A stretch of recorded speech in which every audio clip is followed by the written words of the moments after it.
Welcome to Well Played Podcast, a show on all things playful and joyous. Together we are finding joy in the journey of life. Today we have a guest, a returning guest, a professor. Julie Smith is with us. Really excited to have her back. She was on earlier episode before she launched her first ever gamified college course, and we're here to sort of talk and break down that experience and kind of all the things that have sort of come from that experience. And now Julie Smith is like on the other side of it. She's done it for a whole semester there, and she can talk about it. So without further ado, Julie, if you want to introduce yourself, give everybody a little background of you. Sure. I'm Julie Smith. I teach in the School of Communications at Webster University in St. Louis. I've been there about 15 years, but the first several years I was adjunct, which meant my office was the back seat of the car. Now I'm full-time, which means I go to meetings all the time, which is super fun. Yeah, super fun. My field is media literacy. I've been super excited about media literacy for about 20 years, and that's my favorite class to teach. So I teach media literacy, digital media and culture, intro to mass media, religion media, anything that's media related, I get to teach. And I also really love going around to K-12 schools, helping them figure out how to implement media literacy into what they're already teaching. So that's nice. Great synopsis. She is a fantastic presenter too. If you get a chance to see her live in person, your students are pretty lucky. You always have that energy about you, that sort of excitement. It's all the Diet Coke. It's all the Diet Coke, Michael. Fair enough. Pure Diet Coke that you run on, that's fine. But I am sure that brought the energy levels up in the jungle media class that you sort of created. Yes, it did. So I was teaching, the basic intro survey class, right? The big class in the auditorium. And I had been teaching this, I think the official name of it is something like Mass Media and Society or something. And I've been teaching it for years and years, and I was getting kind of bored with it. I flipped my classroom, I don't know, maybe 2 or 3 years ago, have all my lectures on YouTube, which meant that a lot of the international students then, could rewatch the lectures, because sometimes I talk kind of fast. The Diet Coke. Yeah, exactly. And they can watch at their leisure, and then that gives us more time in class to actually do things, right? Well, you planted the gamification seed a couple of years ago, but I was always kind of afraid to pull the trigger because I just wasn't sure how to do it. And so I had a breakthrough this summer at Summer Spark, where when you said really just start with a theme, and that's where I came up with the jungle theme, that I would call it Escape the Media Jungle. And I would put the class in tribes, and then they would have tribal challenges for the ultimate prize at the end of the semester. And I had a really fun time putting it together because I have no shame when it comes to classroom engagement, right? So I went to the party store and I bought all sorts of jungle posters and jungle vinyl clings and little palm trees for the tables. Little palm trees. In fact, the traveling trophy that the tribes shared was a little palm tree that I actually kept in my office because they were afraid they were going to lose it. I was playing, of course, Guns N' Roses' Welcome to the Jungle, right? All my slides were the jungle theme. Yeah, so I went all in, and I had the very first day of class, I explained, we're doing this experiment together. We're going to see how it goes. I've never done this before, but I'm ready to try something new. How about you guys? And they're like, sure.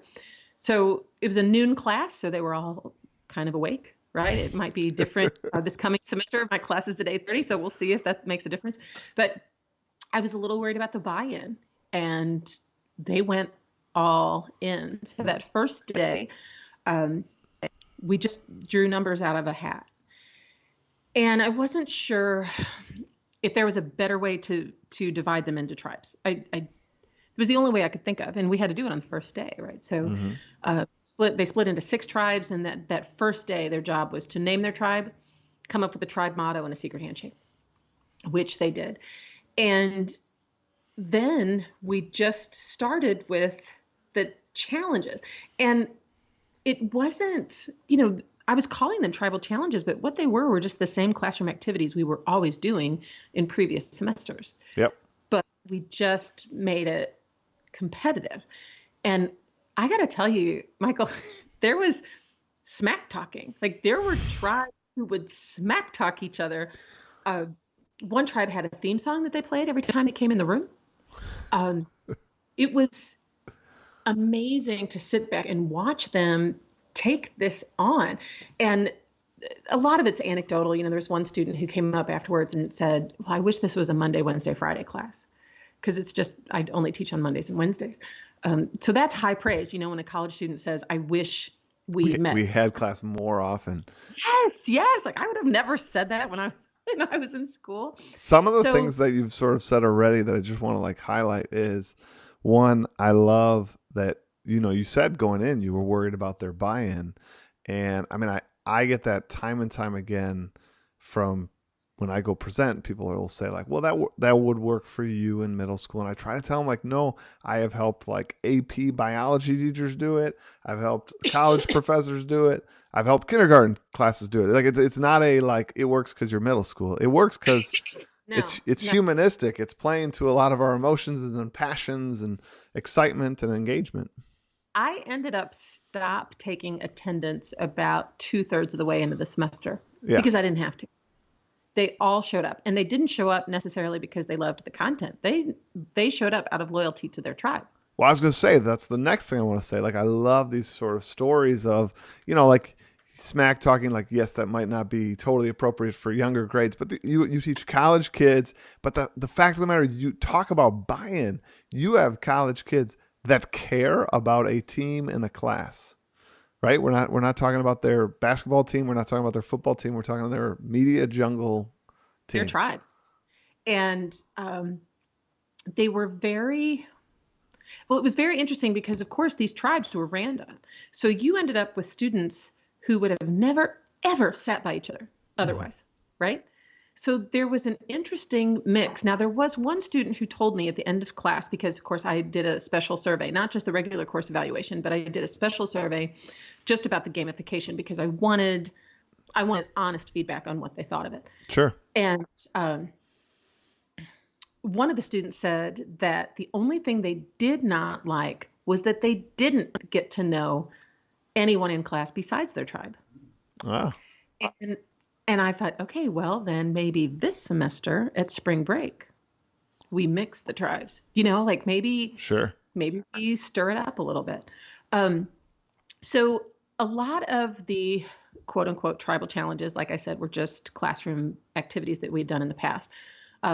I did a couple quizzes. I did a couple Kahoots. Otherwise, they were mainly like media related activities. But but I just want to say to like everyone that's listening, like that is so okay. Like it's not like I just want to make sure everyone, because sometimes they think that like people that gamify all year round or whatever are doing these like amazing activities day in day out. A lot of my gamified class still 10 years into gamifying is, you know, like take the normal activity, but you just sort of wrap it in your theme. You call it that tribal challenge. It's I'm having a big boss battle today. You know what a boss battle is? It is just me asking them a million questions in class. Like that's a boss battle, like I've done before gamifying. All you do is change the name of something and it changes the meaning, right? Yeah. Well, and then you put them on that meaningful team. Like things matter now. And something else that I enjoyed, because this is a survey class, right? So we spend one day on television, one day on movies, one day on advertising, one day on public relations, one day on the internet, you know, and we really have to go through everything quickly. So on the day that we had the advertising challenge, or the tribal challenge on advertising day, I gave each tribe a plain bottled water with no label and gave them a demographic group that they had to market. Oh, that's awesome. Their water bottle to a very specific demographic group.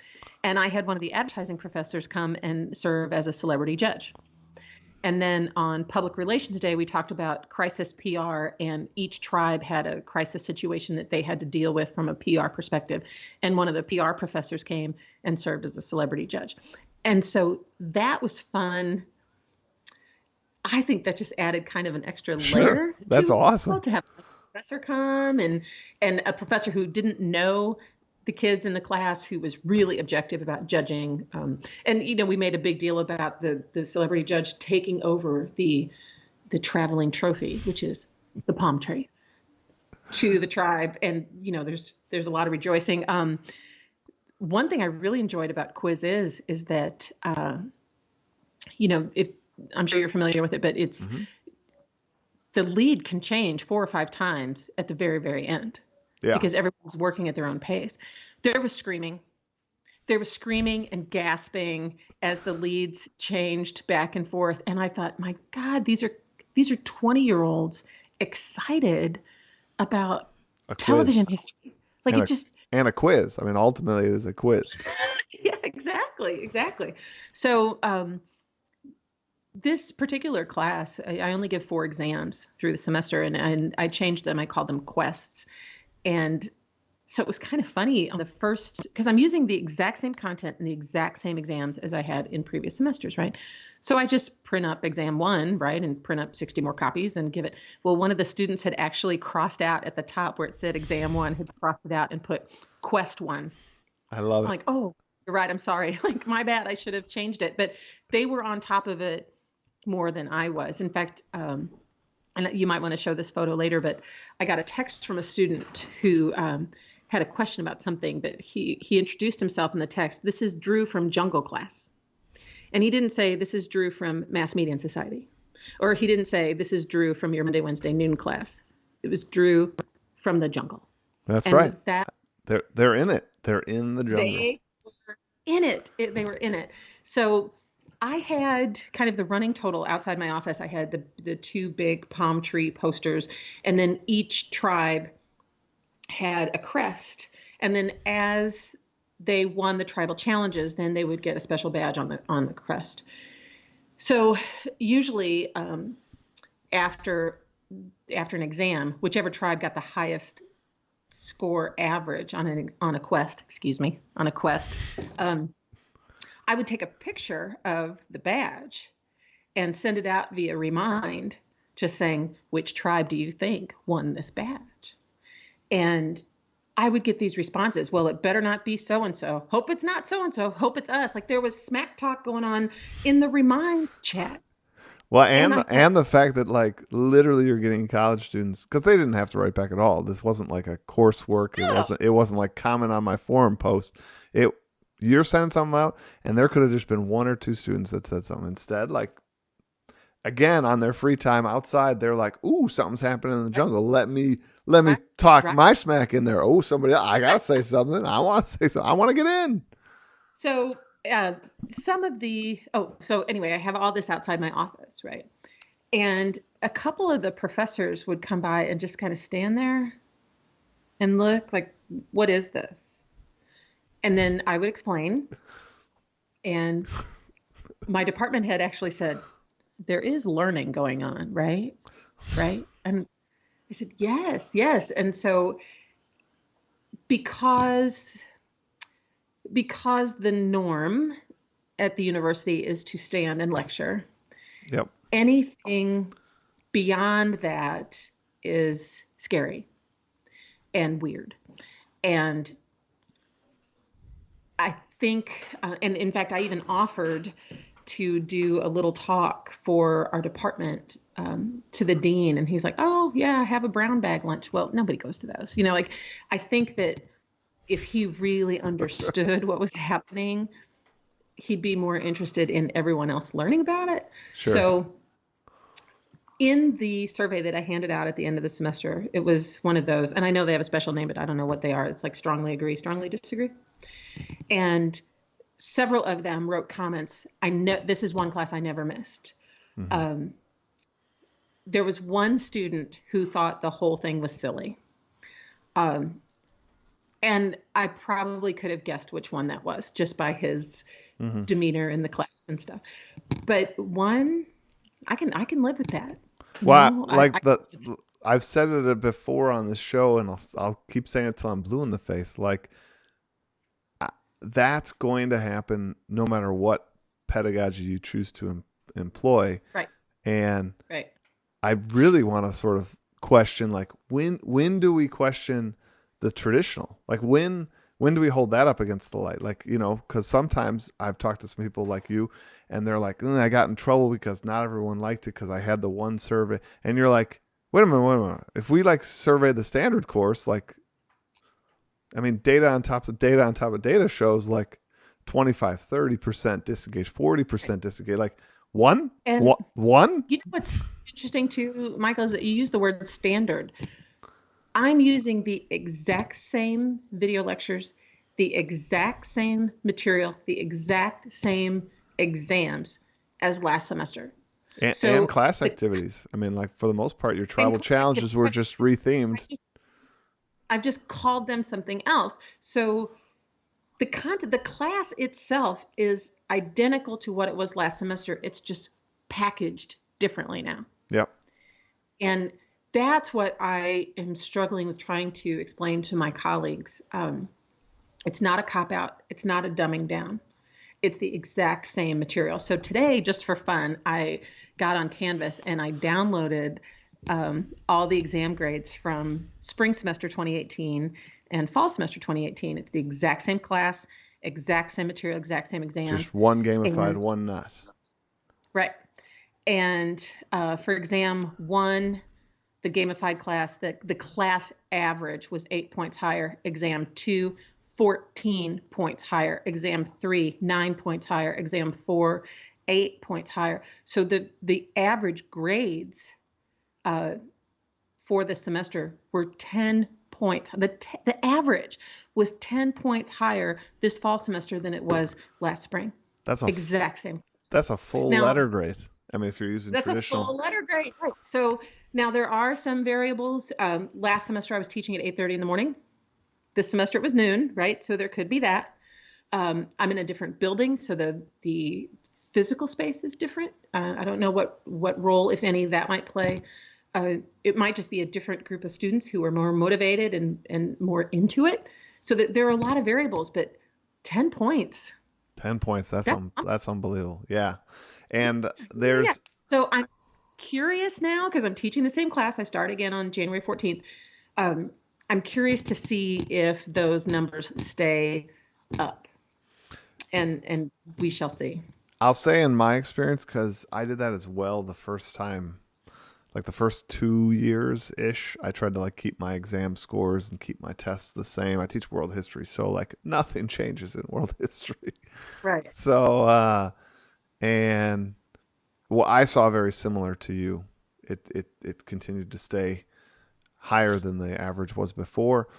What I think is a good cautionary tale for all of us, whether you're talking about gamifying or anything else, is it really comes down to how engaged you are as well.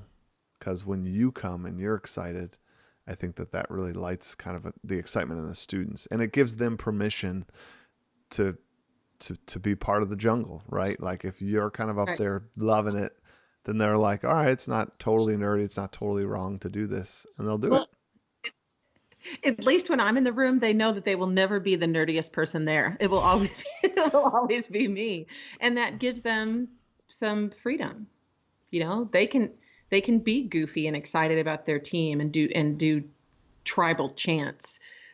They will never be as nerdy or as excited about it as I am, and I think that kind of loosens them up a bit. I love it. I love it. And but like when you give them that sort of free pass, it really does welcome them. When you're in Yeah. it, they're going to be in it. So sometimes I think like maybe traditional education, maybe it's not the worst thing ever. It's just the fact that like you've done it year after year after year, so your heart's not really into it, and then you're kind of like selling it to somebody that feels that your heart's not into it. Well, they can tell, they can smell it, That's don't you right. think? Oh yeah. Oh And yeah. also, like, and this is going to sound really selfish, and I think I probably mentioned this when we spoke in August. I didn't do this for them. I did it for me. I Yep. was bored. Well, you started this on the podcast. You said, you had taught Yeah. it for 15 years or something, and you were ready to try it a different way. Uh, And there is material that gets updated, of course, because it's a media course, so obviously there's a lot of stuff that always changes. It's not like world history, right? no, There's always media stories to include, but the overall content had been the same forever, and I did it for my own benefit, just to keep myself in the game and fresh. And now it's got me hungry. I'm excited. I'm going to gamify another class of mine this coming semester. It's a different course. that I don't typically do class activities in. So a lot of class discussions. So I'm kind of working in my head ways. This one is going to be Game of Thrones based. It's Grade of Thrones is what it's called. And instead of tribes, we're going to have houses where they create their own banners, and the banners will take turns sitting in the throne, the big throne, depending on how they're doing. But I'm trying to figure out how to measure class discussions. Sure. How do you do that? Also, one of the questions that I asked at the end of the semester was randomly the best way to organize the tribes? And I didn't ask that question correctly because I should have maybe asked for other suggestions. But really, I think random is the only way to do it. That's the way I start my year. First thing, it's I use a deck of cards. I have 4 tables, and I put like 5 of each suit in each one. You draw a heart, like that goes to that table, spade over there. And actually, I have 4 groupings throughout the year, and kind of without fault every year I've done it, the random grouping is my best grouping. And I think it's because the students, as you said, they can smell it when like the teachers do something. They know on this one there was no, well, these two should work together, these two shouldn't work together. Like it's just like I had nothing to do with this. We just drew cards. Well, and so, I don't really get to know my students very well. I only see them twice a week. Mm-hmm. I don't see them every day. I see them twice a week, and it's a huge room, and the classes are pretty big, and I have them for 70 minutes. So random is my only way to do it. And I think about, too, like if they're really introverted students in the classroom, they need me to do that for them because they're not going to, willingly chime in and glom onto a tribe. So they're counting on me to do that for them. So I'm excited. That's Monday.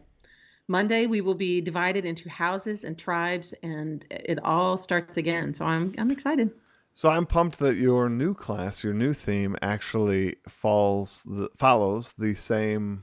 What do I want to say? Kind of format. Format. It's the same. It's the same theme. It's we chose the same muse. I used Game of Thrones as my muse for Realm of Nobles. Because I only had 3 days before the semester started, and I was like, "Oh, this is cool! Like King's Dead, the 4 houses will be vying for like the empty throne."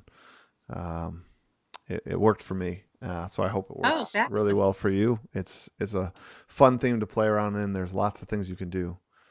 Well, I'll be hoping to steal ideas from you. I'm not really very familiar with the show, but I know most of my students watch it, and I think it'd be ripe for good pop culture references. So. I don't necessarily include the pop culture references, but I teach 11-year-olds, so I don't. I do have a little bit of freedom in that department than you do. That's right. Well, I mean, I really love your story here, Julie. I love that you took this risk about 5 months ago. Laying it all out. You and I had talked, like you said, a few years before that, and like. You decided to kind of go all in on it. And I just love your enthusiasm. I love what's happened for you. And I know, too, that you've gone like even further down the gamification road because you're, if you don't mind me sharing, you're going to go speak on this sort of particular topic. Yeah, so apparently, I'm going to like kind of ride your coattails and help share this message at a higher ed conference in Spain in March. They were interested in new techniques.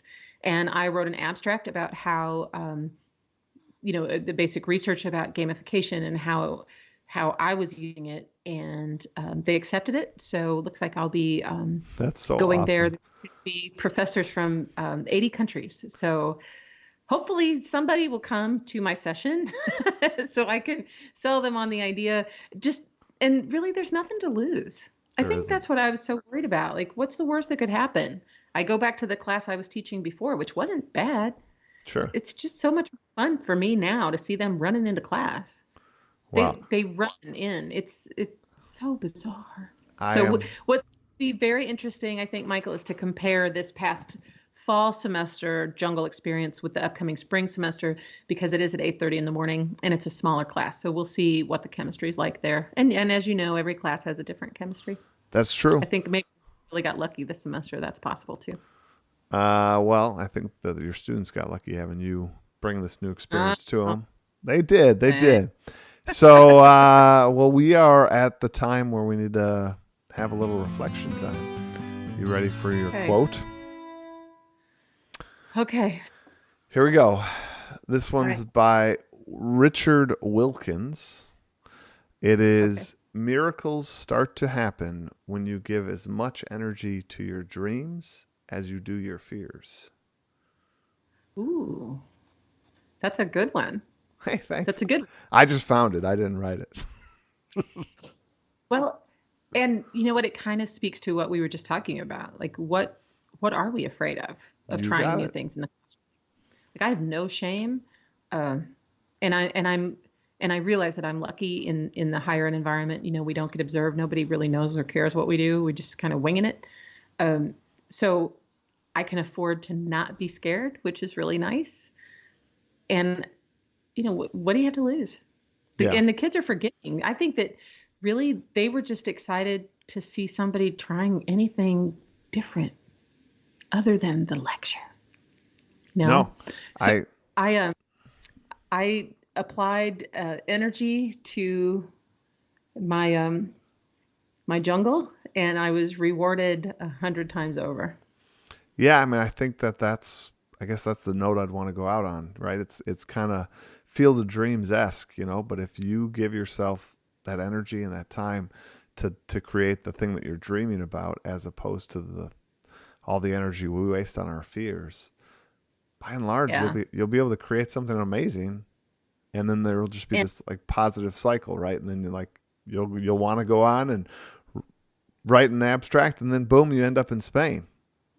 I know. I mean, we did not see that coming 5 months ago. I think you should come along.